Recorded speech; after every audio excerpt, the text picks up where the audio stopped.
Tapes پر سنائی دینے والی گفتگو نے سلطانہ پر بھی خاطر خواہ اثر کیا تھا۔ ایئر کنڈیشن کمرے کے باوجود اس کی پیشانی پر پسینے کی بوندیں چمکنے لگیں۔ وہ بار بار خشک ہونٹوں پر زبان پھیر رہی تھی۔ وہ جانتی تھی شنکر کا شمار دنیا کے چند خطرناک ترین قاتلوں میں ہوتا ہے، اور یہ قاتل غزالہ کے بارے میں نہایت خطرناک ارادے ظاہر کر رہا تھا۔ کیسٹ ختم ہوئی تو سلطانہ نے میرے دونوں ہاتھ بے اختیار ہو کر تھام لیے۔ پلیز شاہ جہاں صاحب، آپ کچھ کریں، غزالہ کو یہاں سے نکال کر کہیں دور لے جائیں۔ لیکن کیسے؟ آپ دیکھ رہی ہیں کہ حالات کیا ہیں۔ ہم نے خود جمیلہ نور صاحبہ سے کہہ کر غزالہ کے حفاظتی انتظامات سخت کروائے ہیں۔ اب اسے ان حفاظتی انتظامات سے نکالنا کیوں کر ممکن ہے؟ اور میرا خیال اگر یہ حفاظتی انتظامات نہ بھی ہوں تو غزالہ میرے ساتھ جانے پر رضامند نہیں ہوگی۔ ویسے بھی اس مسئلے کا حل غزالہ کو یہاں سے نکالنا نہیں ہے۔ تو پھر کیا حل ہے؟ وہ میں آپ کو ابھی نہیں بتاؤں گا۔ شفتہ آپ کی بہن ہے نا؟ کیا واقعی غزالہ کو شفتہ کے ٹھکانے کا علم ہے؟ نہیں، ایسا نہیں ہے۔ اس کا مطلب ہے کہ شنکر کو غلط فہمی ہے، اور یہی غلط فہمی غزالہ کے لیے خطرہ بن گئی ہے۔ ایسا نہیں ہے سلطانہ، میرے اندازے کے مطابق یہ شنکر کی غلط فہمی خود ساختہ ہے۔ وہ شفتہ کا نام صرف اس لیے لے رہا ہے کہ شیخ اشارب اور اس کے ہمنواؤں کو غزالہ کے خلاف زیادہ سے زیادہ بھڑکا سکے۔ آپ کو معلوم ہی ہوگا کہ شفتہ اس قبیلے کی ضد ہے۔ یہ لوگ ہر صورت اسے ناکردہ گناہوں کی سزا دینے پر تلے ہوئے ہیں۔ پاکستان میں مجھے ایک خوفناک مجبوری کے شکنجے میں جکڑ لیا گیا تھا۔ جو لوگ یہاں سے بارات کی صورت میں لاہور گئے تھے وہ کسی بھی طرح ڈاکوؤں سے کم نہیں تھے، اور یہ ڈاکو میری معصوم بہن کو شادی کے نام پر اغوا کرنا چاہتے تھے۔ وہ اپنی اس مذموم کوشش میں ناکام رہے۔ اپنی یہ ناکامی انہیں کسی طور بھی ہضم نہیں ہو رہی۔ میں نہیں سمجھتا کہ شیخ ان سے جدا ہے۔ اس کے خیالات بھی اتنے ہی زہریلے ہیں جتنے قبیلے کے باقی لوگوں کے۔ فرق صرف یہ ہے کہ وہ بستر علالت پر ہے۔ جب وہ ٹھیک ہوگا تو وہ بھی وہی کچھ کرے گا جو باقی اہل قبیلہ کر رہے ہیں۔ لیکن غزالہ کا خیال تو کچھ اور ہے۔ وہ جو کہتی ہے میں 1000 دفعہ سن چکا ہوں، لیکن وہ سب کچھ غلط ہے۔ شیخ عاصم بالآخر اسے دھوکہ دے گا، اور یہ بڑا خوفناک دھوکہ ہوگا۔ کچھ دیر بعد میں نے سلطانہ کو واپس بھیج دیا۔ اس نے وعدہ کیا کہ وہ کل یا پرسوں مزید ٹیپس کے ساتھ آئے گی۔ بستر پر نیند دراز ہو کر میں سوچ بچار میں مصروف ہو گیا۔ حالات بتا رہے تھے کہ شیطان ابن شیطان شنکر سے میرا خوفناک تصادم ہونے والا ہے۔ وہ اپنی برداشت کھو کر سراپا شعلہ بن گیا تھا، اور شعلے کا مقابلہ پھونکوں سے نہیں کیا جا سکتا۔ اسے بجھانے کے لیے آندھی درکار ہوتی ہے۔ سب سے پہلے میں نے لاہور میں ساہی صاحب سے رابطہ کرنے کی کوشش کی۔ تھوڑی سی دشواری سے گھر کے نمبر پر ان کا رابطہ ہو گیا۔ میری آواز پہچانتے ہی وہ پھٹ پڑے۔ شاہ جہان، کہ تم نے کیا تماشا بنا رکھا ہے؟ ایک دم غائب ہو جاتے ہو، اور ہم تمہاری خیریت کا سوچ سوچ کر ہلکان ہوتے رہتے ہیں۔ جناب، میں قریشی کو سب کچھ بتا کر گیا تھا۔ اسے خاص طور پر ہدایت کی تھی کہ وہ آپ کو انفارم کر دے۔ انفارم تو اس نے کیا تھا، لیکن کوئی رابطہ بھی تو ہونا چاہیے تھا جس پر تازہ ترین صورتحال معلوم ہو سکتی۔ یہاں قریشی بال بال بچا ہے۔ شنکر کے کچھ خطرناک غنڈوں نے قریشی اور اس کو اس کے بیوی بچوں سمیت گھر ہی میں یرغمال بنانے اور بعد ازاں قتل کرنے کا پروگرام بنایا تھا۔ بس قسمت اچھی تھی کہ رات کے وقت مجرموں کے درمیان وائرلیس پر ہونے والی گفتگو پیٹرولنگ پولیس نے اپنے وائرلیس پر سن رہی اور فوری طور پر مجھے اطلاع کر دی۔ عین واردات کے وقت گھیرا ڈال کر مجرموں پر حلہ بول دیا گیا۔ قریشی کی کوٹھی کے عین سامنے آدھی رات کے وقت زبردست پولیس مقابلہ ہوا۔ مجرم ایک ساتھ والی کوٹھی میں گھس کر مورچہ زن ہو گئے، اور قریباً 1 گھنٹے تک فائرنگ ہوئی ہے۔ ایک ہیڈ کانسٹیبل جاں بحق اور 6 دیگر اہلکار زخمی ہوئے۔ 3 حملہ آور موقع پر مارے گئے، 2 کو گرفتار کر لیا گیا، اور 2 تاریکی کا فائدہ اٹھا کر فرار ہو گئے۔ گرفتار شدہ مجرمان کی شناخت ہو گئی ہے۔ وہ دونوں انڈین ہیں اور شنکر کے قریبی ساتھی ہیں۔ وہ قریشی کو اذیتیں دے کر اس سے زریگل اور شفتہ کا پتہ ٹھکانہ پوچھنا چاہتے تھے۔ قریشی تو خیریت سے ہے نا؟ بالکل خیریت سے ہے۔ اس کی کوٹھی پر مسلح گارڈز لگا دے گئے ہیں۔ اس گارڈ کا انچارج خود ایس پی برکت ہے۔ جناب، قریشی سے بھی زیادہ آپ کو اپنی طرف سے محتاط رہنا چاہیے۔ وہ لوگ آپ کو ٹارگٹ کی حیثیت دے رہے ہیں۔ وہ جانتے ہیں کہ شفتہ پہلے بھی آپ کے پاس تھی۔ انہیں یقین ہے کہ شفتہ آپ کے پاس ہوگی، اور اگر نہیں تو آپ اس کے بارے میں جانتے ضرور ہوں گے۔ مجھے اندیشہ ہے کہ عالم قریشی جیسے حالات آپ کو بھی پیش آ سکتے ہیں۔ میں جانتا ہوں۔ بہرحال میری طرف سے فکر مند ہونے کی ضرورت نہیں۔ ساہی صاحب کے لب و لہجے پر مجھے شک سا گزرا۔ کہیں کوئی واقعہ، میرا مطلب ہے کہیں آپ کو تو کوئی پریشانی نہیں ہوئی؟ ایک معمولی سا واقعہ ہوا تھا۔ کچھ لوگوں نے وحدت روڈ پر میری گاڑی روکنے کی کوشش کی تھی، مگر میرے پیچھے آتی ہوئی پولیس کی ایک اور گاڑی کو دیکھ کر فرار ہو گئے تھے۔ ہم ان افراد کا سراغ لگانے کی کوشش کر رہے ہیں۔ آپ اسے معمولی واقعہ کہہ رہے ہیں؟ جناب آپ بالکل غفلت نہ کریں، آپ جانتے نہیں کہ یہ ابو ظبی میں کیا کھچڑی پک رہی ہے اور کیسے خطرناک ارادے ظاہر کیے جا رہے ہیں۔ شنکر زخمی سانپ کی طرح لوٹ رہا ہے اور آپ کو معلوم ہی ہے کہ ایسی کیفیت میں وہ کتنا خطرناک ثابت ہو سکتا ہے۔ میں تو چاہتا ہوں کہ آپ ان سب لوگوں کو بے حد محتاط کر دیں جن کا کسی بھی طور میرے ساتھ تعلق ہے یا رہا ہے۔ شنکر کے بھیجے ہوئے قاتل ایسے لوگوں کی بو سونگھتے پھر رہے ہیں۔ آپ فریال کے سلسلے میں پہلے سے زیادہ احتیاط کریں۔ آپ جانتے ہیں کہ وہ اس سے پہلے 2 مرتبہ ان ظالموں کے جان لیوا چنگل سے بال بال بچی ہے۔ اس کے علاوہ چچا جلیس، چچی فاخرہ اور غزالہ کی دیگر اہل خانوں کو بھی سخت حفاظت کی ضرورت ہے۔ جہاں تک زری کی بات ہے، میرا خیال ہے کہ آپ مجھ سے بہتر جانتے ہیں۔ شنکر کے دستے راز موہن داس کو قتل کرنے کے بعد وہ شنکر کی ہٹ لسٹ پر سب سے اوپر آ گیا ہے۔ میں اس کی طرف سے بے حد فکر مند ہوں۔ اگر آپ کسی طرح اس سے رابطہ کر سکیں تو اسے اپنی حفاظتی تحویل میں لے لیں۔ یہ اس کے لیے اور اس کی نوبہتہ بیوی کے لیے بہت اچھا ہوگا۔ زری کا کوئی پتہ نہیں ہے شاہ جہان۔ میرا خیال ہے کہ اس نے خطرے کی بو سونگھ لی ہے اور عارضی طور پر روپوش ہو گیا ہے۔ میں نے کئی جگہ اس کا پتہ کروایا ہے لیکن وہ نہیں ملا۔ آپ کا خیال درست ہے، زری کو گلسوم سمیت روپوش ہونے کے لیے میں نے ہی کہا تھا، مگر یہ نہیں معلوم کہ وہ کس حد تک محفوظ ہے۔ ساحی صاحب نے مجھ سے غزالہ کی خیر خیریت دریافت کی اور دیگر حالات پوچھے۔ میں نے انہیں مختصراً بتایا اور یہ کہا کہ شیخ کا قبیلہ شیخ ایاز کی بارات واپس جانے والے واقعے کو کتنی اہمیت دے رہا ہے اور اس حوالے سے ان کے ارادے کتنے سنگین ہیں۔ شاہ جہان، تم شفتہ کی طرف سے بالکل بے فکر ہو جاؤ۔ وہ اور انجم بے حد محفوظ پناہ گاہ میں ہیں۔ اللہ نے چاہا تو ان کا بال بھی باقی نہیں ہوگا۔ ساحی صاحب کے لہجے میں ایسا اعتماد تھا کہ میرے سینے میں اطمینان کی لہر دوڑ گئی۔ اس روز کوئی خاص واقعہ رونما نہیں ہوا۔ میں سارا دن ہوٹل میں رہا لیکن شام کو باہر نکل گیا اور یوں ہی ابو ظبی کی سڑکوں پر آوارہ گردی کرنے لگا۔ نہ جانے کیوں میرا دل چاہ رہا تھا کہ ایسے ہی سڑکوں پر گھومتے گھومتے کسی موڑ پر شنکر سے میری مدبھیڑ ہو جائے۔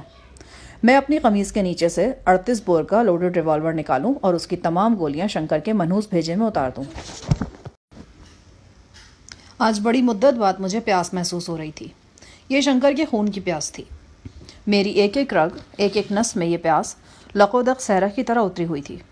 اپنی اس کیفیت سے مجھے وہ برسوں پرانا زمانہ یاد آ گیا جب میں شیخ راشد بن ارشد کے خون کا پیاسا تھا اور اسے قتل کرنے کے لیے جنوبی پنجاب اور سندھ میں کسی آبلا پا کی طرح چکراتا پھرتا تھا۔ اس وقت بھی میرے لباس میں اسی طرح بھرا ہوا ریوالور رہتا تھا اور سانس سینے میں آری کی طرح چلا کرتی تھی۔ میں دل میں قاتل اندھیرا لیے یوں ہی بے مقصد ابو ظبی کی روشن سڑکوں پر چکراتا رہا۔ کبھی کسی ریسٹورینٹ میں بیٹھ گیا، کبھی کسی شاپنگ سینٹر میں گھومنے لگا۔ شام بڑی خوشگوار تھی۔ صاف ستھری روشن سڑکیں، چمکتی دمکتی لمبی گاڑیاں، پس منظر میں بلند عمارتیں اور افق پر شفق رنگ آسماں۔ اگلے روز بعد از دوپہر سلطانہ سے پھر ملاقات ہوئی۔ وہ پھر سے ٹیپ شدہ گفتگو اپنے ساتھ لائی تھی۔ وہ بڑی دلیری کا مظاہرہ کر رہی تھی۔ وہ جانتی تھی کہ شنکر کس بلا کا نام ہے، پھر بھی وہ اس کے خلاف میری مدد کر رہی تھی۔ مجھے اپنے ضمیر پر بوجھ محسوس ہونے لگا کہ میں غمزدہ عورت اور اس کی معصوم بچی کو اپنے مطلب کی خاطر خطرات میں جھونک رہا ہوں۔ اگر وہ اس معاملے میں ایکسپوز ہو جائے تو خبر نہیں کیا حشر ہوتا ان کا۔ سلطانہ اپنے ساتھ 2 کیسٹس لائی تھی۔ حسب سابق ان میں بھی ٹیلی فون لائنز کی گفتگو شامل تھی۔ بیشتر گفتگو عربی میں تھی اور اسے صرف سلطانہ ہی سمجھ سکتی تھی۔ بہرحال کہیں کہیں انگلش بھی سنائی دیتی تھی۔ اس نایاب ریکارڈنگ میں ایک جگہ شیخ اشارف اور اس کے ایک انگریز دوست کے درمیان بڑی رنگین قسم کی گفتگو ریکارڈ ہوئی تھی۔ اشارف کا انگریز دوست اشارف کو اپنی گزشتہ رات کی کہانی سنا رہا تھا۔ وہ اسے بتا رہا تھا کہ رات اس نے شراب کی ایک سر بمہر بوتل پی۔ یہ واقعی سر بمہر شراب تھی اور نشے میں بے مثال تھی۔ گفتگو سے آیا تھا کہ وہ شراب اور بوتل کے الفاظ استعارے کے طور پر استعمال کر رہا ہے، در حقیقت وہ کسی بنت ہوا کا ذکر کر رہا ہے۔ جلد ہی ان ٹیپ شدہ آوازوں میں سے مجھے اپنے مطلب کی گفتگو مل گئی۔ یہ گفتگو حسب سابق شنکر اور شیخ اشارف کے درمیان ہوئی تھی۔ کال شنکر نے خود کی تھی اور کال کا ٹائم شب 12 بجے کا تھا۔ شنکر نے شیخ اشارف کو آگاہ کیا تھا کہ وہ اس لڑکی یعنی غزالہ تک پہنچنے کا پختہ ارادہ کیے ہوئے ہے۔ اس نے اشارف کو بتایا تھا کہ اس کے کارندے بڑے صاحب یعنی شیخ عاصم کی رہائش گاہ کا بغور جائزہ لے رہے ہیں، لیکن ابھی تک کوئی حوصلہ افزا صورتحال سامنے نہیں آئی ہے۔ رہائش گاہ کے حفاظتی انتظامات بے حد سخت ہیں۔ خون خرابے کے بغیر اندر داخل ہونے کا تصور بھی نہیں کیا جا سکتا۔ دوسری طرف وہ لڑکی بھی 4 دیواری سے باہر نہیں نکل رہی۔ یوں محسوس ہوتا ہے کہ وہ لوگ خطرے سے پوری طرح آگاہ ہو گئے ہیں۔ شنکر کے لہجے سے صاف طور پر مایوسی اور جھنجھلاہٹ جھلکتی تھی۔ اب وہ واضح الفاظ میں غزالہ کے اغوا کی بات کر رہا تھا اور شیخ اشارب خاموشی سے سن رہا تھا۔ یوں لگتا تھا کہ اس کی نیم رضامندی بتدریج رضامندی میں بدل رہی ہے۔ گفتگو کے آخر میں شنکر نے ڈرامائی لہجے میں کہا، جناب، میرے ذہن میں ایک اور بات آ رہی ہے۔ جو قلعے باہر سے فتح نہیں کیے جا سکتے ان کو اندر سے فتح کرنے کی کوشش کی جاتی ہے۔ کیوں نہ ہم بھی کسی اندر کے آدمی سے کام چلا لیں؟ میں سمجھا نہیں۔ بڑے صاحب کا ایک بااعتماد کارندہ میرے ہاتھ میں ہے۔ مجھے امید ہے کہ وہ میری بات مانے گا۔ میں اس لڑکی تک پہنچنے کے لیے اس کارندے کو استعمال کر سکتا ہوں۔ کون ہے وہ؟ آپ مجھے اجازت دیں کہ میں ابھی اس کا نام صیغہ راز میں رکھوں۔ بہرحال وہ بہت اچھی جگہ پر ہے اور ہمارا کام بآسانی کر سکتا ہے۔ کچھ دیر شنکر اور شیخ اشارب کے درمیان اس موضوع پر بات چیت ہوئی، پھر سلسلہ منقطع کر دیا گیا۔ کیسٹ ختم ہوئی تو سلطانہ اور میں بغور ایک دوسرے کی طرف دیکھ رہے تھے۔ سلطانہ کی پیشانی پر سوچ کی لکیریں تھیں۔ یقینی بات تھی کہ وہ اسی گھر کے بھیدی کے بارے میں سوچ رہی تھی جس کا ذکر شنکر اور اشارب کی گفتگو میں آیا تھا۔ سلطانہ سے میں نے پوچھا، کچھ سمجھ آیا کہ وہ بندہ کون ہو سکتا ہے؟ شیخ عاصم صاحب گھریلو ملازمین اور گارڈز وغیرہ کے سلسلے میں بڑی چھان پھٹک سے کام لیتے ہیں۔ انہیں بھرتی کرتے وقت ان کے پورے شجر نسب کو کھنگالا جاتا ہے۔ بہرحال کیا کہا جا سکتا ہے کہ کس وقت کس کے دل میں کیا سما جائے۔ میرے خیال میں جمیلہ نور صاحبہ اس سلسلے میں کچھ کر سکتی ہیں۔ وہ بڑی باخبر عورت ہیں۔ مجھے یقین ہے کہ انہوں نے ملازمین اور گارڈز وغیرہ میں اپنے ایک دو جاسوس بھی چھوڑ رکھے ہوں گے۔ ممکن ہے کہ اس ذریعے سے وہ کچھ معلوم کرنے میں کامیاب ہو جائیں۔ تو پھر فوراً یہ کام کریں۔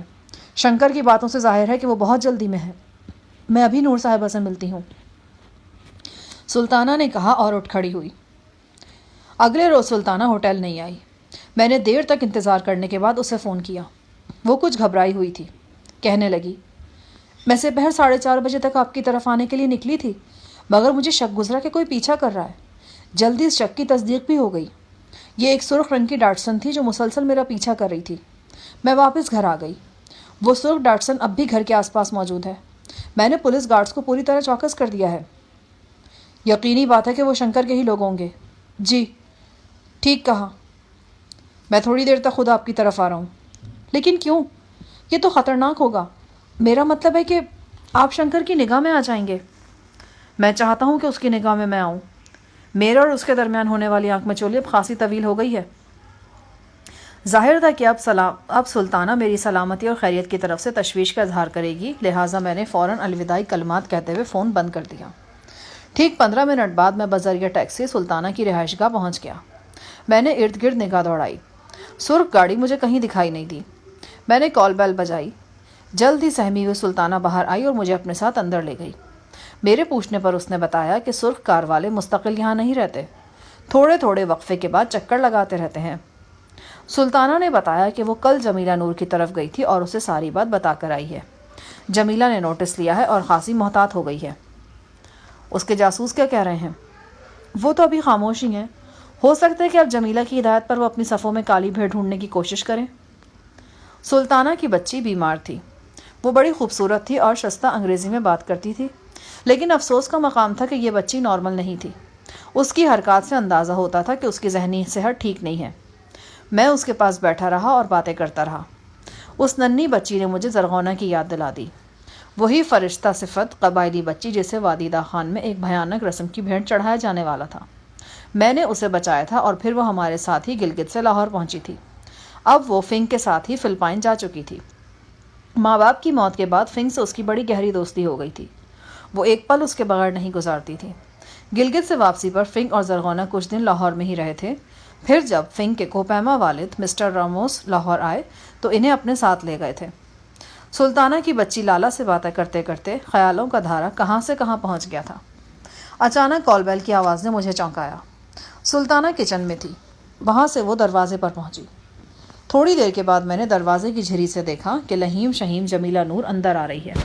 اس کے ساتھ ایک مسلح گارڈ تھا اور ایک جوان سال لڑکی تھی۔ لڑکی کچھ گھبرائی ہوئی لگتی تھی۔ بظاہر وہ انڈین یا سری لنکن نظر آتی تھی۔ جمیلہ نور کا چہرہ ہمیشہ کی طرح تمتمایا ہوا تھا اور وہ طیش میں دکھائی دیتی تھی۔ گارڈ واپس چلا گیا جبکہ جمیلہ، سلطانہ اور گندمی رنگت والی وہ خوفزدہ لڑکی کے ساتھ کسی اندرونی کمرے میں اوجھل ہو گئی۔ تھوڑی دیر بعد سلطانہ میرے پاس آئی۔ اس لڑکی کی خیر نہیں۔ کیوں؟ کیا ہوا؟ جمیلہ صاحبہ کو اس پر شک ہے۔ ان کا خیال ہے کہ اگر گھر کے ملازمین میں سے کسی کی وفاداری مشکوک ہو سکتی ہے تو پھر وہ یہ لڑکی ہے۔ شک کی کوئی خاص وجہ؟ خاص ہے یا نہیں اس کا تو مجھے علم نہیں، لیکن وجہ ضرور ہے۔ بقول جمیلہ نور صاحبہ، لڑکی اپنی تنخواہ سے زیادہ خرچ کر رہی تھی۔ اس کے پاس سے چند قیمتی زیور بھی برآمد ہوئے ہیں۔ وہ یہ نہیں بتا سکی کہ زیور اس نے کہاں سے حاصل کیے ہیں۔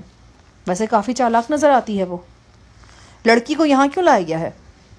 اس سے پہلے کہ سلطانہ جواب میں کچھ کہتی، کسی اندرونی کمرے سے نسوانی چیخوں کی آوازیں آنے لگیں۔ سلطانہ کے چہرے پر رنگ سا آ کر گزر گیا۔ جمیلہ صاحبہ اس سے اقبال جرم کروانا چاہتی ہیں۔ ان کے خیال میں لڑکی کافی ڈھیٹ ہے، مار پیٹ کے بغیر کچھ نہیں اگلے گی۔ وہ اپنے قیام گاہ پر لڑکی سے تفتیش نہیں کرنا چاہتی تھی، لہٰذا یہاں لے آئیں۔ گارڈ کہاں ہے؟ وہ باہر گاڑی میں بیٹھا ہے۔ کسی اندرونی کمرے سے آنے والی چیخو پکار بلند ہو رہی تھی۔ روتی بلکتی لڑکی کی آواز صاف سنی جا سکتی تھی۔ سلطانہ کی بچی لالا یہ آوازیں سن کر خوفزدہ ہو گئی۔ سلطانہ اسے سینے سے لگا کر کسی دوسرے کمرے میں لے گئی۔ میں اس کمرے کی طرف بڑھا جہاں سے آہو بکا کی صدائیں آ رہی تھیں۔ یہ زیریں منزل کا ایک کمرہ تھا اور جہازی سائز کے زینوں کے نیچے واقع تھا۔ دروازے کھڑکیاں بند تھے۔ لڑکی کی آواز سے ہی مجھے اندازہ ہو گیا کہ اسے الٹا لٹکایا گیا ہے اور کسی چھڑی وغیرہ سے پیٹا جا رہا ہے۔ وہ چیخ رہی تھی اور جاں بخشی کی التجائیں کر رہی تھی۔ ان التجاؤں کے جواب میں گاہے گاہے جمیلہ نور کی دھاڑتی ہوئی پاٹدار آواز سنائی دیتی تھی۔ یک لخت دروازہ ایک جھٹکے سے کھلا اور جمیلہ نور کا شعلہ فشاں چہرہ نظر آیا۔ میں تیزی سے ستون کی اوٹ میں ہو گیا۔ تاہم ایک سیکنڈ کے لیے مجھے کمرے کے اندر کا منظر نظر آ گیا تھا اور وہ سنسنی خیز تھا۔ گندمی رنگت والی جواں سال ملازمہ چھت سے الٹی لٹک رہی تھی۔ اس کے جسم پر کپڑے کا ایک تار تک نہیں تھا۔ بال جھول رہے تھے اور فرش کو چھو رہے تھے۔ اس کے برہنہ جسم پر جگہ جگہ چھڑیوں کے سرخ نشان دکھائی دیتے تھے۔ جمیلہ نے چیخ کر سلطانہ کو پکارا اور اسے کوئی ہدایات جاری کی۔ 2-3 فقرے بولنے کے بعد اس نے پھر دروازہ بند کر لیا۔ میں ستون کی اوٹ سے نکل کر واپس سلطانہ کے پاس پہنچا۔ وہ کچن میں تھی اور خواہ چیزیں ادھر سے ادھر کر رہی تھی۔ بالکل گمسم دکھائی دیتی تھی وہ۔ نور صاحبہ کیا کہہ رہی تھی آپ سے؟ کچھ نہیں، یوں ہی لڑکی کو دھمکا رہی تھی۔ کیا مطلب؟ شاید وہ گارڈ کے بارے میں کچھ کہہ رہی تھیں۔ ہاں، نہیں، بس دھمکا رہی تھی یوں ہی۔ میں سمجھ گیا کہ وہ کیا کہنا چاہ رہی ہے۔ جمیلہ نے گارڈ کو بلانے کا ارادہ ظاہر کر کے زیر تفتیش لڑکی کو ایک خطرناک دھمکی دی تھی۔ لمبے تڑنگے حبشی گارڈ کو برہنہ لڑکی کے ساتھ کمرے میں بند کر دیا جاتا تو یقیناً لڑکی بدترین عذاب سے دوچار ہو جاتی۔ بند کمرے سے بلند ہونے والی چیخیں اب مدھم پڑ گئیں۔ اس کا مطلب تھا کہ لڑکی سے مار پیٹ نہیں کی جا رہی تھی۔ شاید جمیلہ نور کی دھمکی کارگر رہی تھی۔ 5-10 منٹ اسی طرح گزر گئے۔ بس کبھی کبھی کمرے کے اندر سے جمیلہ نور کی مردانہ دھاڑ سنائی دے جاتی۔ یک میں چونک گیا۔ سلطانہ کا ماتھا بھی ٹھنکا تھا۔ بند کمرے کے اندر گولی چلنے کی آواز آئی۔ میں اور سلطانہ دوڑ کر آواز کی سمت گئے۔ یہی وقت تھا جب دروازہ دھماکے سے کھلا اور لہیم شہیم جمیلہ نور کی پریشان صورت دکھائی دی۔ میں نے کمرے میں جھانکا۔ فرش پر خون میں لت پت لڑکی پڑی تھی۔ اس کے سر کے بال رنگین ہو چکے تھے اور اوریاں جسم بے ترتیب تھا۔ میں نے جلدی سے آگے بڑھ کر اس پر ایک چادر پھیلا دی۔ اس کے چہرے پر ایک نظر ڈالتے ہی مجھے اندازہ ہو گیا تھا کہ وہ اپنی زندگی کی آخری سانس لے چکی ہے۔ اس کے قریب ہی چھوٹے سائز کا طاقتور لیڈیز پسٹل پڑا تھا۔ جمیلہ اب سلطانہ سے بات کر رہی تھی۔ اس کی زبان قینچی کی طرح چل رہی تھی اور لہجے میں بے تحاشا نفرت تھی۔ بات کرتے ہوئے وہ بار بار لڑکی کی خوچنکا لاش کی طرف اشارہ بھی کرتی تھی۔ اس کی گفتگو سے اندازہ ہو رہا تھا کہ وہ لڑکی پر خودکشی کا الزام لگا رہی ہے۔ ویسے موقع محل اور لاش کی پوزیشن دیکھی جاتی تو یہ الزام درست نظر آتا تھا۔ ان کی گفتگو میں ذرا وقفہ آیا تو میری سوالیہ نگاہ سلطانہ پر جم گئی۔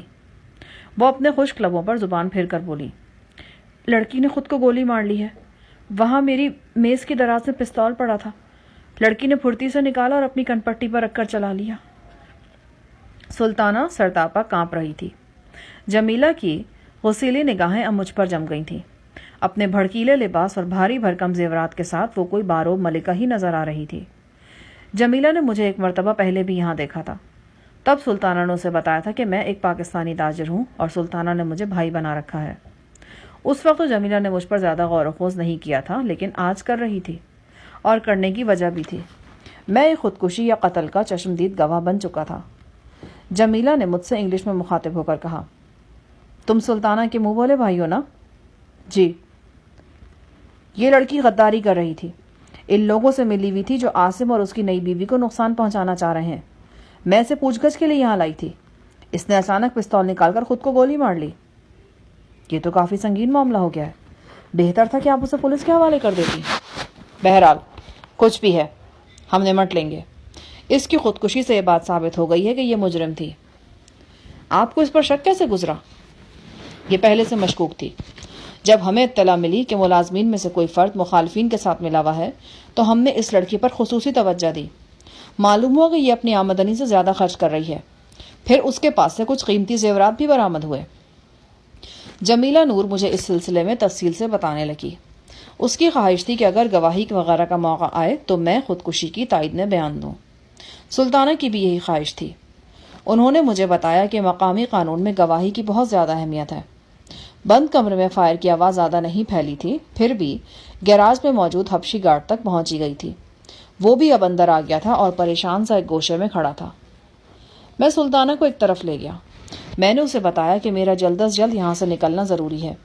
میرے تمام کاغذات جعلی تھے اور تھانے کچہری کے چکر میں پڑنا میرے لیے کسی طور مناسب نہیں تھا. پولیس کے آنے سے پہلے مجھے یہاں سے نکل جانا چاہیے تھا. سلطانہ نے میرے خیال کی تائید کی، لہٰذا مجھے ہوٹل واپس آنے میں کسی طرح کی دشواری پیش نہیں آئی.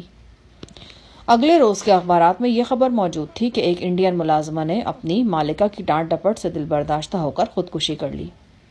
تفصیل میں سب باتیں درج تھیں، لیکن یہ درج نہیں تھا کہ ملازمہ کے جسم پر تشدد کے نشانات موجود تھے.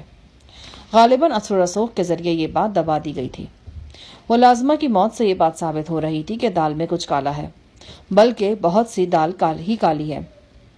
سلطانہ نے بھی اس بات کی تصدیق کی تھی کہ مرنے والی ملازمہ بے حد چالاک تھی اور اسے کسی حد تک پراسرار بھی کہا جا سکتا تھا. جب سلطانہ غزالہ سے ملنے شیخ کی رہائش گاہ پر جاتی تھی تو یہ ملازمہ اکثر ان کے ارد گرد گھومتی رہتی تھی. اس دن میں رات گئے تک جاگتا رہا اور سگریٹ کا دھواں اڑاتا رہا. میرے ذہن میں شنکر کے سوا اور کوئی نہیں تھا. یہ شخص اب تقاضا کر رہا تھا کہ اس سے فیصلہ کن ملاقات کر لی جائے. زندگی یا موت کی یہ ملاقات اب جلد از جلد ہونا ضروری تھی. میرے دل و دماغ کی حالت کچھ عجیب سی ہو گئی تھی. میرے دل کی گہرائی سے آواز آ رہی تھی، شاہ جہان، اس سے پہلے کہ زخمی سانپ کی طرح پھنکارتا ہوا یہ شخص غزالہ یا شفتہ کو ناقابل تلافی نقصان پہنچائے، اس کا سر کچل ڈالو. لیکن کیسے؟ کہاں تھا وہ شخص؟ ابو ظبی کی بھول بھلائیوں میں وہ کسی سانپ ہی کی طرح روپوش تھا. دوپہر کو سلطانہ اسکول کے کام سے فارغ ہوتے ہی میرے پاس ہوٹل آ گئی. اس نے بتایا کہ جمیلہ نور نے بڑے مدبرانہ انداز میں حالات پر قابو پا لیا ہے.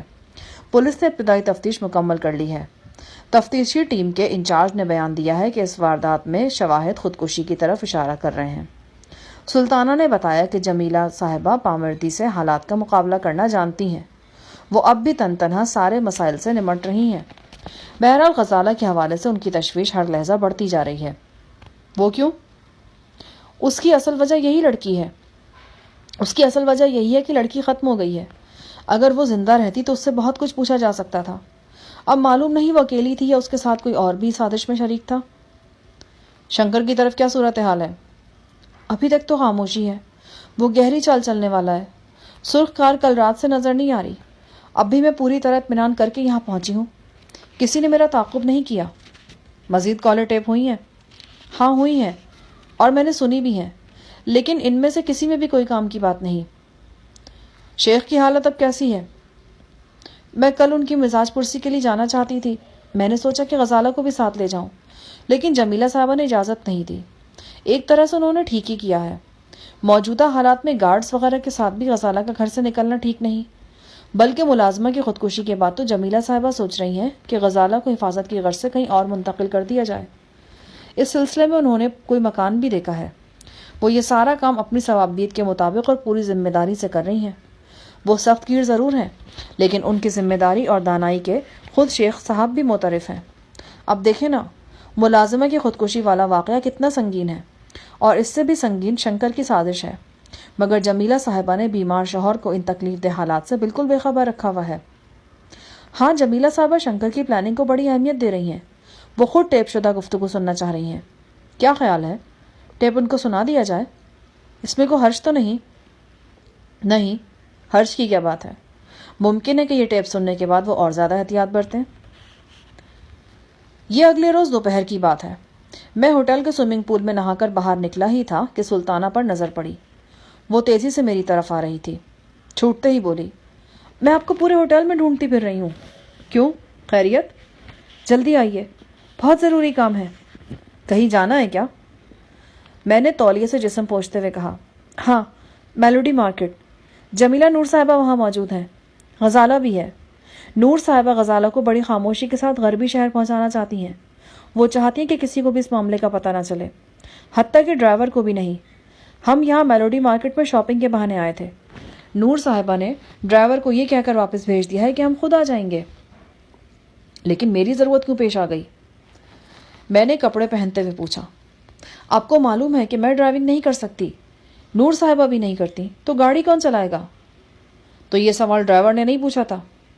اس کو تو یہ بتایا تھا نا کہ چھوٹی مالکن یعنی غزالہ ڈرائیو کر لیں گی، لیکن غزالہ کو تو واپس ہی نہیں آنا۔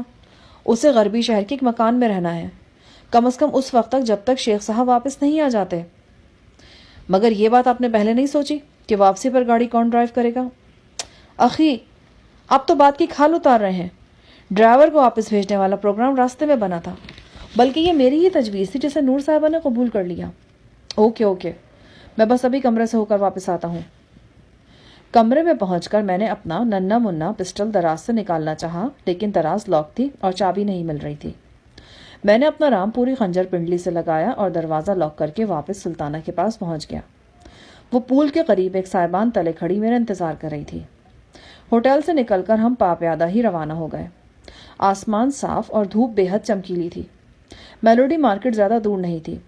قریباً 1.5 فرلانگ چل کر ہم گاڑی کے قریب پہنچ گئے۔ گاڑی کے شیشے بند تھے۔ جمیلہ اور غزالہ ایئر کنڈیشنر لگائے بیٹھی تھیں۔ یہ شاندار لنکن کار شیخ عاصم کی نصف درجن گاڑیوں میں سے ایک تھی۔ سلطانہ نے مجھے لنکن کی چابی دی۔ میں ڈرائیونگ سیٹ والا دروازہ کھول کر بیٹھ گیا۔ خوشگوار ٹھنڈک اور خوشبو نے استقبال کیا، وہی جانی پہچانی خوشبو جو میری زندگی کا سرمایہ تھی اور میرے دل کا داغ۔ جمیلہ نور نے مجھے خوش آمدید کہا۔ میں نے بھی رسمی کلمات ادا کیے۔ غزالہ سے بھی عام انداز میں علیک سلیک ہوئی۔ سلطانہ کی ہدایت کے مطابق میں گاڑی ڈرائیو کرنے لگا۔ وہ ایک شاندار کار تھی اور شاندار سڑک پر جیسے تیرتی چلی جا رہی تھی۔ سلطانہ اور جمیلہ نور عربی میں گفتگو جاری رکھے ہوئے تھی۔ سلطانہ نے ہدایت کی کہ میں گاہے گاہے عقب نما آئینے میں بھی نظر ڈالتا رہوں۔ میں اس کے کہنے سے پہلے ہی یہ کام کر رہا تھا۔ ابھی تک مجھے عقب میں کوئی مشکوک سرگرمی نظر نہیں آئی تھی۔ ہم قریباً 5 کلومیٹر کا فاصلہ طے کر کے غربی شہر میں پہنچ گئے۔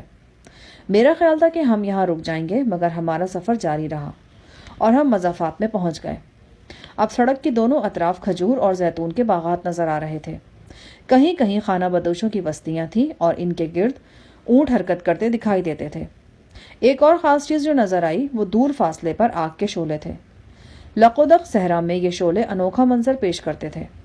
سلطانہ کی زبانی معلوم ہوا کہ یہ تیل کے کنویں ہیں، وہی تیل جس نے اس خطہ ویراں کو دنیا کے بارونق ترین شہروں سے زیادہ باسہولت اور آرام دہ بنا دیا تھا۔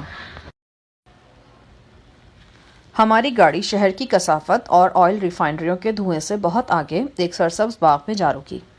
اس باغ کے بیچوں بیچ ایک شاندار بنگلہ واقع تھا۔ پورچ میں گاڑی روک کر ہم بنگلے میں پہنچے۔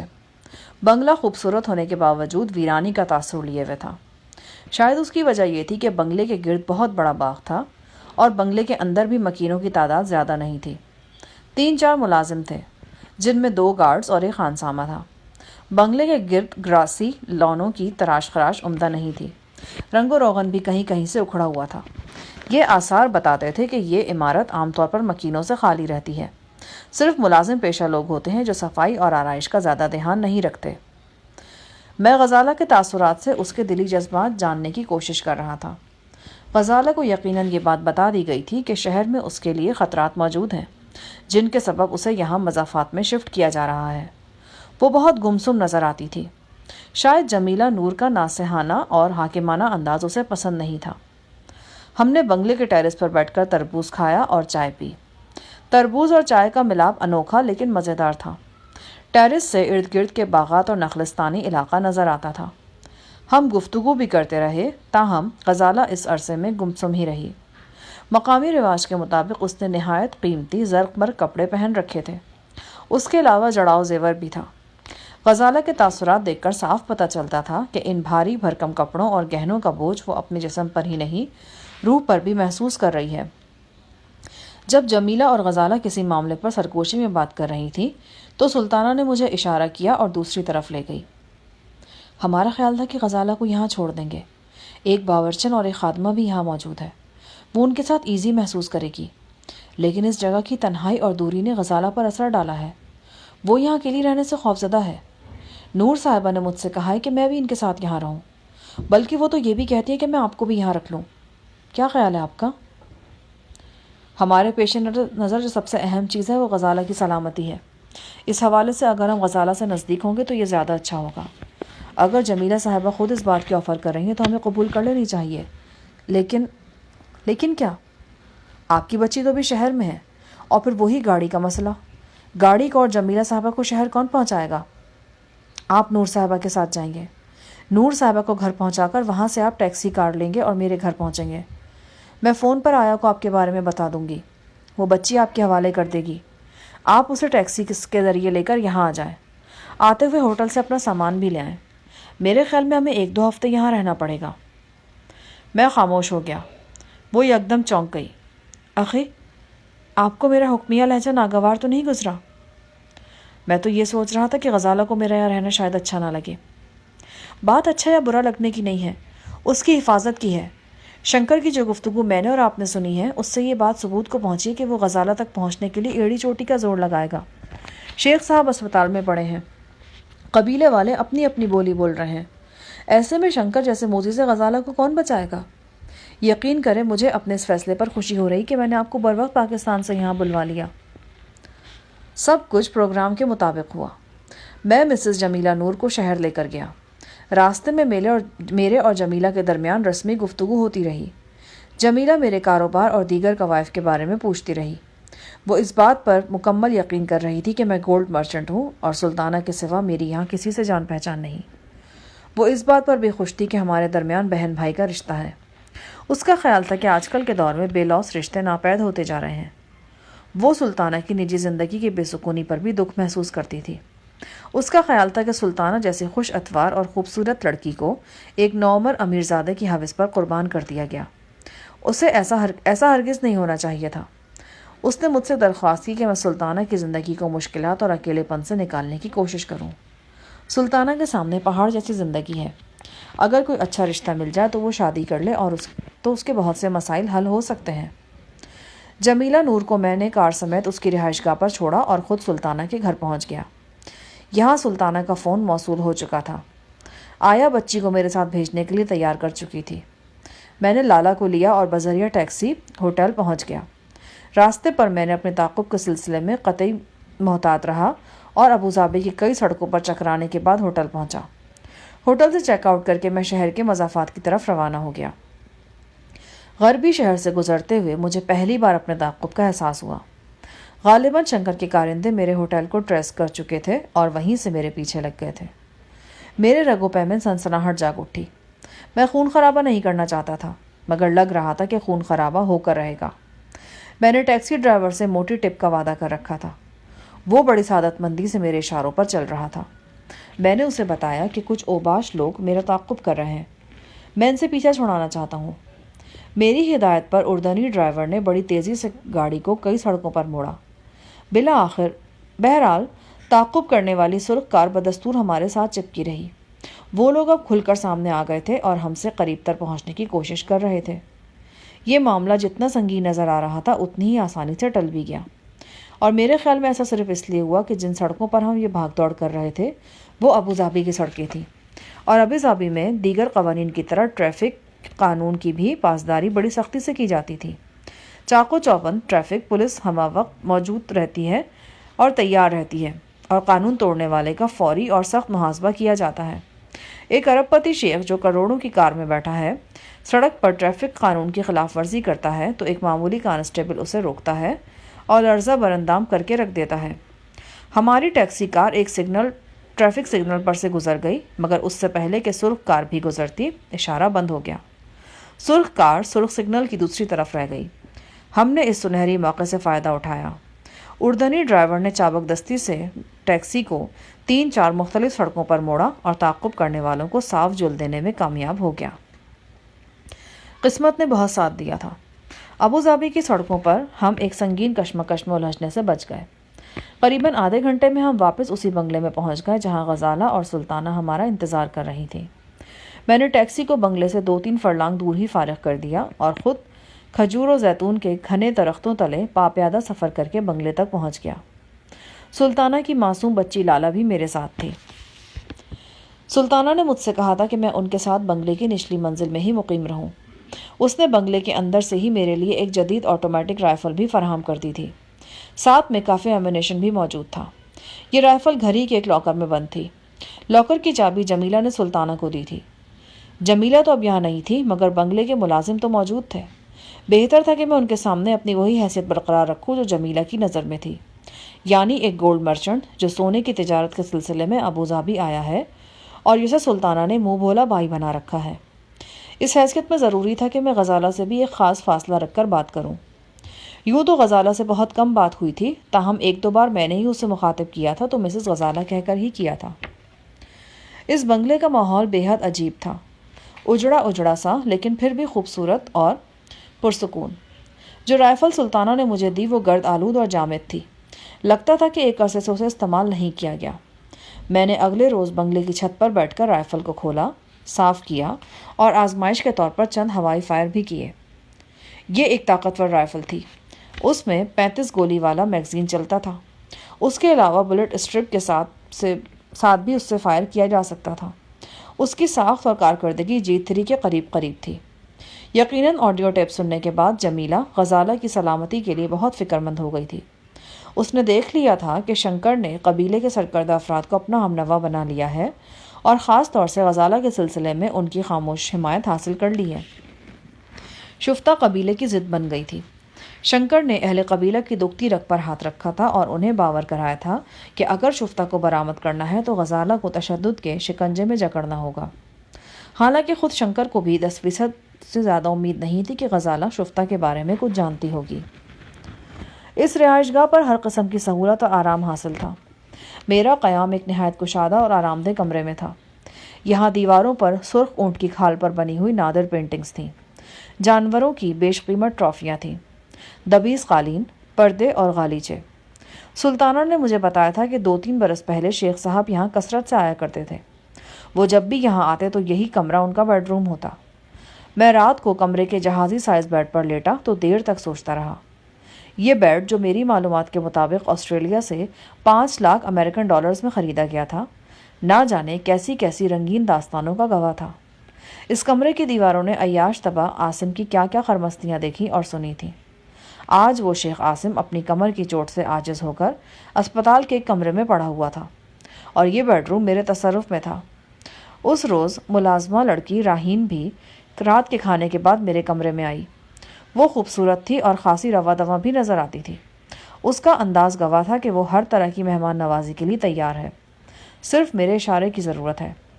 غالباً یہاں آنے والوں نے کم عمری میں ہی اسے خاصا تجربے کار بنا رکھا تھا۔ میں نے جب اس کی طرف کوئی توجہ نہیں دی تو وہ کچھ حیران سی واپس چلی گئی۔ یہ تیسرا روز کا واقعہ ہے۔ جمیلہ نے بنگلے پر وزٹ کیا۔ وہ ٹیکسی کے ذریعے بالکل اکیلی آئی تھی۔ وہ غزالہ سے دیر تک تسلی تشفی کی باتیں کرتی رہی۔ ان کی باتیں بے شک نرم ہوں لیکن لہجے میں تحکم کا عنصر موجود رہتا تھا۔ انہوں نے گھوم پھر کر بنگلے کے حفاظتی انتظامات کا جائزہ لیا، گارڈ سے بھی گفتگو کی۔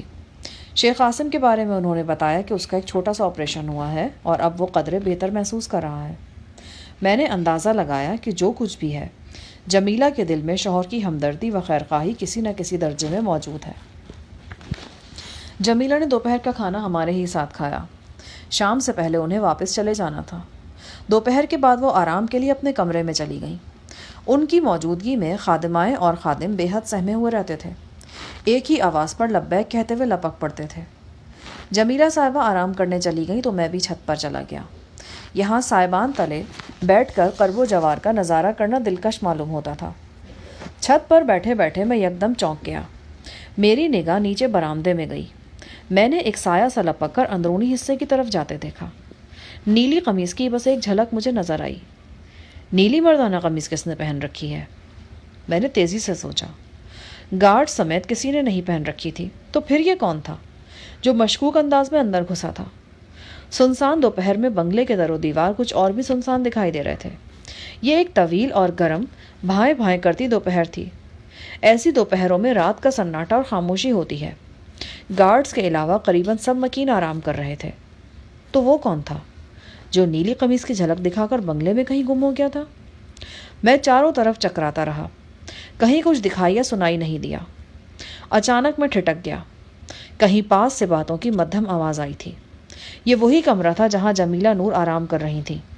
میں نے لکڑی کے بھاری بھرکم دروازے سے کان لگا کر سننے کی کوشش کی، مگر ناکامی ہوئی۔ میں یہ سوچنے پر مجبور ہو گیا کہ کہیں وہ نیلی قمیض والا نور صاحبہ کے کمرے میں تو داخل نہیں ہوا۔ میں نے کمرے کا چاروں طرف سے جائزہ لیا۔ لو اور گرمی سے بچاؤ کے لیے برآمدے اور کھڑکیوں پر چقیں لٹکائی گئی تھیں۔ ان کے سبب راہداری میں خاصا اندھیرا تھا۔ میں نے ایک ایئر کنڈیشنر پر پاؤں رکھا اور روشن دان تک پہنچ گیا۔ روشن دان کافی وسیع تھا۔ میں روشن دان کے خلا میں نیم دراز ہو سکتا تھا۔ ایسے میں اگر کوئی یہاں سے گزرتا بھی تو مجھے بآسانی نہیں دیکھ سکتا تھا۔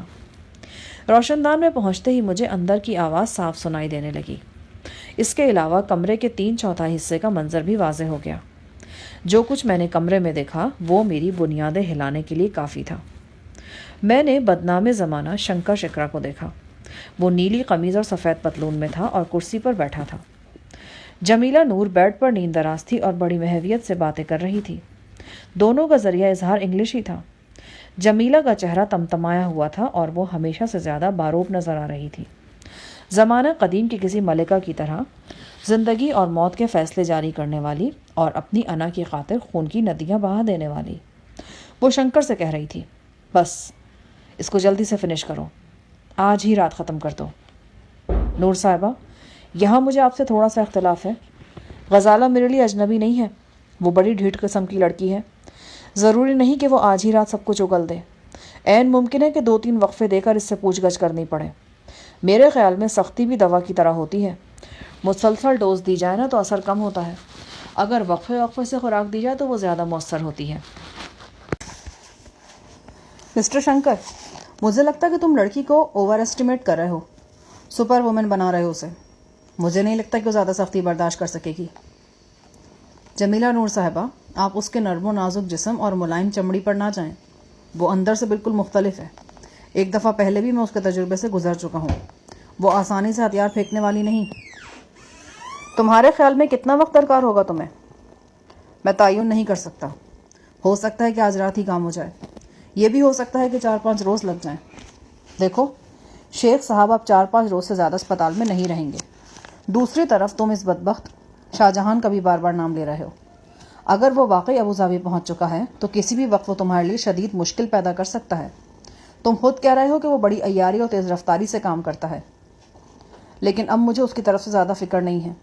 آپ اس لڑکی کو ایسی جگہ لے آئی ہیں جہاں بس اس کی آتما ہی پرواز کر سکے گی۔ اس سلسلے میں اب آپ بے فکر رہیں۔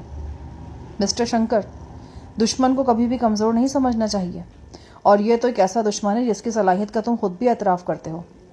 میں نے بھی کئی لوگوں سے اس کے بارے میں سن رکھا ہے، اور یہ اطلاعات کچھ ایسی اچھی نہیں ہے۔ ہم سب جانتے ہیں کہ وہ شخص غزالہ سے محبت کرتا رہا ہے۔ عشق کا بھوت اتنی جلدی سر سے نہیں اترا کرتا۔ اگر وہ اس بدبخت کے پیچھے یہاں پہنچ جا تو پھر مزید آگے بھی آ جائے گا۔ بہتر ہے کہ تم زیادہ وقت نہ لو اور جلدی قصہ تمام کر دو۔ میں اپنی سے پوری کوشش کروں گا نور صاحبہ۔ شنکر کے چہرے پر مکرو مسکراہٹ تھی۔ میرے ذہن میں آندھیاں چل رہی تھیں۔ مجھ پر یہ حیرت انگیز انکشاف ہوا تھا کہ جمیلہ نور شنکر سے ملی ہوئی ہے۔ آڈیو ٹیپ میں شنکر نے گھر کے جس بھیدی کا ذکر کیا تھا وہ کوئی اور نہیں، خود جمیلہ نور ہی تھی۔ وہ حفاظت کے بہانے غزالہ کو اس دور دراز مقام پر لے آئی تھی اور اب اسے شنکر کے رحم و کرم پر چھوڑ رہی تھی۔ اس مرحلے پر مجھے شک ہونے لگا کہ کہیں سلطانہ بھی تو جمیلہ سے نہیں ملی ہوئی، لیکن سابق حالات و واقعات پر غور کیا تو مجھے یہ شک غلط محسوس ہونے لگا۔ نور صاحبہ، گارڈز کا کیا کرنا ہوگا؟ کچھ بھی نہیں، ان کو سنبھالنے میں تمہیں زیادہ دقت پیش نہیں آئے گی۔ ان کو رائفلوں میں استعمال کے لیے جو گولیاں دی گئی ہیں وہ نقلی ہیں۔ باقی رہی سلطانہ اور اس کا ساتھی اعجاز، تو ان کے سلسلے میں بھی تمہیں کوئی دشواری نہیں ہونی چاہیے۔ ان دونوں کو کچن کے ساتھ والے کمرے میں بند کر دینا۔ وہیں پر پکاتے کھاتے رہیں گے اور تمہارے کھانے کا بندوبست بھی ہوتا رہے گا۔ سلطانہ کے ساتھ اعجاز کے پاس رائفل ہے، اس میں بھی گولیاں اصل ہیں، لیکن جاتے جاتے یہ رائفل اس سے لے جاؤں گی میں۔ وہ ایک تاجر پیشہ آدمی ہے، مار دھاڑ کرنے والا نہیں لگتا، اس پر بھی تم آسانی سے قابو پالو گے، بلکہ سمجھو کہ وہ اور سلطانہ تو قابو ہی قابو ہیں۔ یہ میرا ذکر خیر ہو رہا تھا۔ کبھی کبھی انسان کی بے خبری بھی اسے کیسے کیسے تماشے دکھاتی ہے۔ جمیلہ ابھی 2 منٹ پہلے میرا ذکر کر رہی تھی اور مجھے خطرناک ترین قرار دے رہی تھی، اور شنکر کو مجھ سے ہوشیار رہنے کے مشورے بھی دے رہی تھی۔ میں اعجاز ڈیال کے روپ میں یہاں موجود تھا، جبکہ جمیلہ خود اصرار کر کے مجھے یہاں لائی تھی اور مسلح بھی کیا تھا۔ کمرے میں ہونے والی گفتگو کے ذریعے مجھے معلوم ہوا کہ جمیلہ ابھی تھوڑی دیر بعد بذریعہ ٹیکسی یہاں سے واپس جا رہی ہے۔ اس کے جانے کے بعد شنکر اپنی کارروائی کا آغاز کرے گا۔ مکینوں کے ہاتھ پاؤں باندھ کر 2 مختلف کمروں میں بند کر دیا جائے گا۔ اس کے بعد غزالہ شنکر کے رحم و کرم پر ہوگی۔ جمیلہ شنکر کے ہاتھوں غزالہ کو قتل کروا دینا چاہتی تھی۔ یقیناً اس دور اندیش عورت نے یہ بھانپ لیا تھا کہ غزالہ مستقبل قریب میں اس کے اقتدار و اختیار کے لیے خطرہ ثابت ہوگی، لہٰذا وہ اس خطرے کو ابتدا میں ہی ختم کر دینا چاہتی تھی۔ دوسری طرف شنکر خود بھی متعہد کر چکا تھا کہ وہ غزالہ کو اب جیتا نہیں چھوڑے گا۔ کمرے میں ہونے والی گفتگو اختتام کے قریب پہنچی تو میں نیچے چلا گیا۔ تاریک راہداری میں سکوت تھا، صرف ایئر کنڈیشنر کی مخصوص آواز سنائی دے رہی تھی۔ میں اپنے کمرے میں واپس آیا۔ سب سے پہلا کام تو میں نے یہ کیا کہ اپنا بریف کیس کھولا۔ اس بریف کیس میں اس رائفل کے قریباً 150 کے قریب راؤنڈز موجود تھے، جو 4 روز پہلے سلطانہ نے مجھے دی تھی۔ قریباً 35 راؤنڈ رائفل کے میگزین میں بھی لگے ہوئے تھے۔ میں نے ان میں سے 50 کے قریب راؤنڈز نکال لیے۔ میں اچھی طرح جانتا تھا کہ گارڈز کے پاس جو 2 رائفلیں ہیں ان میں یہ راؤنڈز استعمال ہو سکتے ہیں۔ میری توقع کے عین مطابق تھوڑی دیر بعد سلطانہ نے مجھے آ کر بتایا کہ جمیلہ نور صاحبہ مجھے یاد فرما رہی ہیں۔ میں جمیلہ کے پاس پہنچا۔ میں جا رہی ہوں، انشاءاللہ اگلی جمعرات کو پھر آؤں گی۔ آپ دونوں مجھ سے بڑا تعاون کر رہے ہیں، اس کے لیے شکریہ۔ میرے لائق کوئی خدمت ہو تو ضرور بتائیے گا۔ نہیں، بہت شکریہ۔ آپ دونوں غزالہ کا دل لگا رکھیں، کسی وقت اسے لے کر ادھر ادھر گھوم بھی لیا کریں۔ بہرحال ایسا کرتے ہوئے گارڈز کو ضرور اپنے ساتھ رکھیں۔ میں کسی طرح کا بھی رسک نہیں لینا چاہتی ہوں۔ شیخ صاحب بھی انشاءاللہ 4-5 روز تک اسپتال سے آ جائیں گے، پھر سب ٹھیک ہو جائے گا۔ میں نے سعادت مندی سے اس بات میں سر ہلایا۔ وہ جانے کے لیے اٹھ کھڑی ہوئی، پھر اس نے چونکنے کی اداکاری کی۔ اوہ، یاد آیا مسٹر اعجاز، وہ جو رائفل آپ کے پاس ہے نا، وہ مجھے دے دیں، اس کی ضرورت ہے۔ میں آپ کو دوسری رائفل بھجوا دوں گی۔ میں نے ایک بار پھر سعادت مندی سے سر ہلایا اور دل ہی دل میں اسے گالی دے کر رائفل لینے چلا گیا۔ میں رائفل ایمونیشن اس کو واپس کر چکا تھا۔ مجھے امید تھی کہ راؤنڈز میں واقع ہونے والی کمی کا جمیلہ کو پتہ نہیں چلے گا۔ اگر پتہ چل بھی جاتا تو میں لا علمی کا اظہار کر سکتا تھا۔ ویسے بھی بنگلے میں اور بنگلے سے باہر درختوں میں نے 2-3 بار ہوائی فائرنگ کی تھی اور بہرحال سب خیریت ہی گزری۔ جمیلہ نے ایمونیشن کے متعلق کوئی بات نہیں کی۔ اس کے اشارے پر ملازم نے رائفل اور ایمونیشن بیگ اٹھایا اور باہر نکل گیا۔ تھوڑی دیر بعد سلطانہ نے مجھے اطلاع دی کہ جمیلہ واپس چلی گئی ہیں۔ مجھے یقین تھا کہ اب بہت جلد شنکر کی کارروائی شروع ہونے والی ہے۔ گفتگو میں جمیلہ نے شنکر سے کہا تھا کہ وہ ابھی تھوڑی دیر انتظار کرے، کم از کم اس وقت تک یہاں بنگلے میں کوئی کارروائی نہیں ہونی چاہیے جب تک وہ یعنی جمیلہ اپنی رہائش گاہ پر نہ پہنچ جائے۔ یعنی وہ موقع واردات سے اپنی غیر موجودگی کے بارے میں کوئی رسک نہیں لینا چاہتی تھی، لیکن مجھے توقع نہیں تھی کہ شنکر اتنے زیادہ انتظار کرے گا۔ میرے اندازے کے مطابق وہ ابھی تک بنگلے کے اندر ہی کہیں موجود تھا۔ میں چند منٹ تک بے قراری سے اپنے کمرے میں ٹہلتا رہا۔ ضرورت اس امر کی تھی کہ میں فوری طور پر خود کو مسلح کروں۔ مسلح ہونے کے لیے ضروری تھا کہ دونوں گارڈز میں سے کسی ایک کی رائفل میرے پاس آ جاتی۔ سپہر کے 5 بج چکے تھے۔ یہ دونوں گارڈز کے قہوہ پینے کا ٹائم تھا۔ مجھے امید تھی کہ وہ دونوں سرونٹ کوارٹر میں ہوں گے۔ میں کمرے سے نکلا اور کوارٹرز کی جانب بڑھا۔ راستے میں خوبرو ملازمہ راہین سے مدبھیڑ ہوئی۔ وہ سلطانہ کی بچی کو اٹھائے لیے جا رہی تھی۔ مجھے دیکھ کر اس نے بچی کو خاص انداز میں سینے سے لگا کر بھینچا اور اس کے رخساروں کے بوسے لیے۔ راہین کی آنکھوں میں جیسے ہر وقت ایک مخملی بستر بچھا رہتا تھا۔ میں اسے نظر انداز کرتے ہوئے کوارٹرز کی طرف مڑ گیا۔ یہی وقت تھا جب اچانک خودکار رائفل کی تڑ تڑ سے عمارت گونج اٹھی۔ تابڑ توڑ فائرنگ شروع ہوئی۔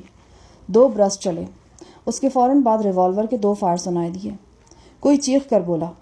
میں دوڑتا ہوا کوارٹرز کی طرف گیا۔ فائرنگ اسی جانب سے ہوئی تھی۔ آتشی ہتھیار تو میرے پاس کوئی تھا نہیں۔ میں نے پنڈلی سے اپنا خنجر کھینچ نکالا۔ کوارٹرز کے قریب 1 سیکنڈ کے لیے رک کر میں نے سنگن لی، پھر دیوار کے ساتھ چپک کر دروازے کی طرف بڑھا۔ اندر اب خاموشی تھی۔ شرکت، میں نے سینئر گارڈ کو آواز دی۔ کوئی جواب نہیں آیا۔ میں نے ادھ کھلے دروازے سے اندر جھانکا۔ میرے عین سامنے شرکت کی لاش پڑی تھی. 2 گولیاں اس کی پیشانی میں لگی تھیں. خون ابھی تک ٹپک رہا تھا. اس کی آنکھیں بے نور ہو چکی تھیں. میں نے شرکت کی طرف بڑھنا چاہا لیکن پھر مجھے شدید خطرے کا احساس ہوا. کوئی آس پاس موجود تھا. میں نے ایک بار پھر دیوار کی اوٹ سے کوارٹر کے صحن میں جھانکا. شرکت کی رائفل اس کے قریب پڑی تھی. یقیناً وہ جو 2 برسٹ مارے گئے تھے وہ اسی رائفل سے مارے گئے تھے. شواہد بتا رہے تھے کہ جمیلہ نور نے ٹھیک ہی کہا تھا. ان رائفلوں کا ایمونیشن اصلی نہیں تھا. اگر اصلی ہوتا تو شاید شرکت کی پیشانی پہ 2 سوراخ نظر نہ آتے اور اس کے قریب قہوے کی 2 پیالیاں الٹی نہ پڑی ہوتی. پیالیاں 2 تھیں تو دوسرا گارڈ کہاں گیا؟ یکایک میرے جسم میں سنسناہٹ دوڑ گئی. میں نے کوارٹر کے چکنے فرش پر خون کی ایک لکیر دیکھی. لکیر پھسلتی ہوئی دروازے کی طرف بڑھ رہی تھی. پھر فوراً 2-3 پتلی لکیریں بھی اس چوڑی لکیر میں شامل ہو گئیں. یقیناً یہ خون کسی کے زخمی جسم سے بہہ رہا تھا. میں بے اختیار ہو کر دروازے کی طرف بڑھا اور یہیں مجھ سے غلطی ہو گئی. میرا دشمن صحن میں اندر کی طرف دیوار کے ساتھ چپکا ہوا تھا. اس کے ہاتھ میں 222 رائفل تھی. وہ شنکر تھا. وہ زہریلے سانپ کی طرح پھنکارا. خبردار شاہ جہان، میں ٹریگر دبا دوں گا. And I really mean it. میں جانتا تھا کہ وہ درست کہہ رہا ہے. میری زندگی اور موت کے درمیان شنکر کی انگلی کی ایک جنبش کا فاصلہ تھا. میں سیدھا کھڑا ہو گیا. اپنے دونوں ہاتھ گردن کے پیچھے رکھو. خنجر ابھی تک میرے ہاتھ میں تھا. میں نے خنجر پختہ فرش پر پھینکا اور ہاتھ گردن کے پیچھے باندھ لیے. اب دیوار کی طرف گھوم جاؤ. میں نے اپنا رخ دیوار کی طرف کیا اور اس وقت میری نگاہ دوسرے گارڈ پر پڑی. یہ ایک سوڈانی باشندہ تھا لیکن اب اس کا تعلق سوڈان سے تھا اور نہ ہی کسی دوسرے ملک سے. وہ عدم آباد کا مکین ہو چکا تھا. جو خون میں نے ابھی چند لمحے پہلے دیکھا تھا وہ اسی بدنصیب گارڈ کے جسم سے خارج ہو رہا تھا. اس کے پیٹ پر تیز دھار آلے سے گہرا زخم لگایا گیا تھا. یہ زخم اس کی ناف سے شروع ہو کر سینے تک چلا گیا تھا. انتڑیاں اس زخم سے جھانکنے سے لگی تھیں اور خون نے آس پاس کا فرش سرخ کر دیا تھا. دیکھتے ہی دیکھتے شنکر کے دونوں ساتھی بھی نمودار ہو گئے. دونوں کے ہاتھوں میں ریوالور تھے. ان منحوس صورتوں سے میں اچھی طرح آشنا تھا. یہ دونوں شنکر کے مستقل ساتھیوں میں شمار ہوتے تھے. ان میں سے ایک فوراً کوارٹر کی چھت پر چلا گیا اور دوسرے نے بیرونی دروازے کے قریب پوزیشن سنبھال لی. یقیناً انہیں خدشہ تھا کہ فائرنگ کی آواز کے بعد بنگلے کے مکین سرونٹ کوارٹرز کی طرف دوڑے آئیں گے. لیکن یہ خدشہ باطل ثابت ہوا. رد عمل کی طرف سے مطمئن ہونے کے بعد شنکر نے اپنے دونوں ساتھیوں کو اشارہ کیا اور وہ ریوالور بدست باہر نکل گئے. ذرا دیر بعد مجھے بنگلے کے رہائشی حصے کی طرف سے چیخوں کی آوازیں آنے لگیں. یقیناً خواتین ریوالور برداروں کو اپنے سر پر مسلط دیکھ کر خوفزدہ ہو گئی تھیں. سب سے بلند چیخیں ادھیڑ عمر باورچن کی تھیں. وہ مقامی زبان میں نہ جانے کیا وائویلا کر رہی تھی. تھوڑی دیر کے بعد یہ چیخیں دم توڑ گئیں. جیسا کہ بعد میں معلوم ہوا کہ شنکر کے ساتھیوں نے عورتوں کو ڈرا دھمکا کر کامن روم میں بند کر دیا تھا اور ادھیڑ عمر ملازم کے سر پر ریوالور کے دستے رسید کر کے اسے نیم جان کر کے پھینک دیا تھا. مکینوں کو قابو کرنے کے بعد شنکر کے دونوں ساتھی واپس آئے. اس دوران شنکر نے مجھے قہرناک نظروں سے گھورنے اور بار بار فرش پر تھوکنے کے سوا اور کچھ نہیں کیا تھا. اس کی بھوری آنکھوں میں اپنے خون کی پیاس میں جلی حروف میں پڑھ سکتا تھا. شنکر نے مجھے کوارٹر سے نکلنے کا اشارہ کیا. میں نے اپنے ہاتھ گردن سے ہٹانے چاہے تو وہ چلا کر بولا, خبردار جہانی, میں اڑا ڈالوں گا تجھے, میں سوگند کھاتا ہوں. میں نے ہاتھ دوبارہ گردن پر رکھ لیے. شنکر نے مجھے میرے بیڈ روم میں پہنچا دیا جہاں کھڑکیوں میں آہنی گریلیں لگی تھیں اور جالیاں بھی تھیں. اس کے علاوہ یہ کمرہ ساؤنڈ پروف بھی تھا. شنکر نے مجھے دیوار کی طرف رخ پھیرنے کے لیے کہا اور اپنے کارندے داسو سنگھ سے کہا کہ وہ میرے ہاتھ پشت پر اچھی طرح باندھ دے. داسو سنگھ مونا سنگھ تھا, یعنی وہ کلین شیو تھا اور پگڑی وغیرہ بھی نہیں باندھتا تھا. داسو سنگھ نے الماری سے ایک ٹائی نکالی اور میرے ہاتھ باندھنے میں مصروف ہو گیا. مزاحمت کا میرے ذہن میں خیال آیا لیکن پھر فوراً ہی میں نے اسے رد کر دیا. میں زیادہ سے زیادہ یہی کر سکتا تھا کہ اس کو ڈھال بنا کر شنکر کی طرف بڑھنے کی کوشش کرتا یا داسو کو ویسے ہی شنکر کی طرف دھکیل دیتا. لیکن میں جانتا تھا کہ شنکر میرے ساتھ ساتھ داسو کو بھی چھلنی کر دے گا. داسو کی اہمیت اس کے نزدیک چونٹی سے زیادہ نہیں تھی. اور بات صرف داسو ہی کی نہیں تھی. اپنے اکثر کارندوں کے بارے میں شنکر کے خیالات کچھ ایسے ہی ہوتے تھے.